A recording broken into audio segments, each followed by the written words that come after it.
Just make sure my switches are set in the right position. The throttle is free and clear. Lights are on.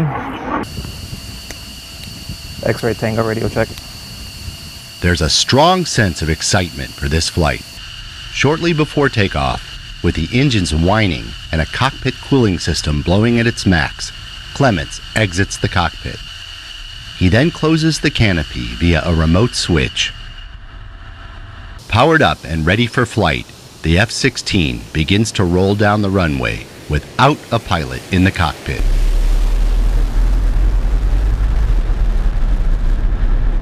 In a matter of seconds, the aircraft, with its burner lit, roars into the southern sky headed out over the Gulf of Mexico. It's the first time ever an F-16 has flown without a pilot in the cockpit.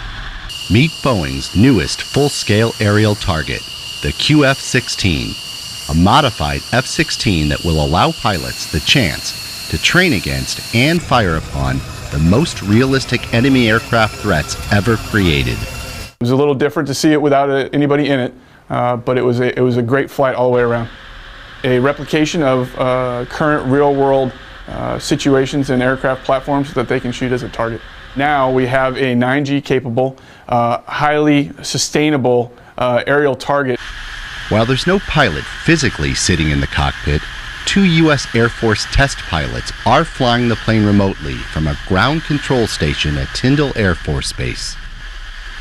Today, no pilot in the cockpit. It gets you a little more on your toes, on edge, but the flight itself went very well. It went as advertised. The jet performed well and did what it was supposed to do.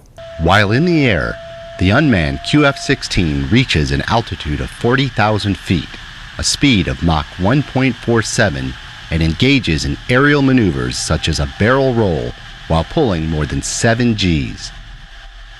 F-16 and F-4 chase planes off the port side follow the QF-16 as it makes its final approach back to Tyndall and picture-perfect landing.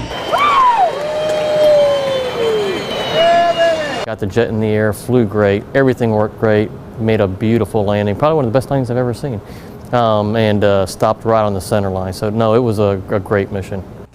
So far, Boeing has modified 6 QF-16s, all of which had been stored at Davis-Monthan Air Force Base in Arizona. In fact, the plane used in the first unmanned flight had been out of service for 15 years. Modifying the F-16s to fly remotely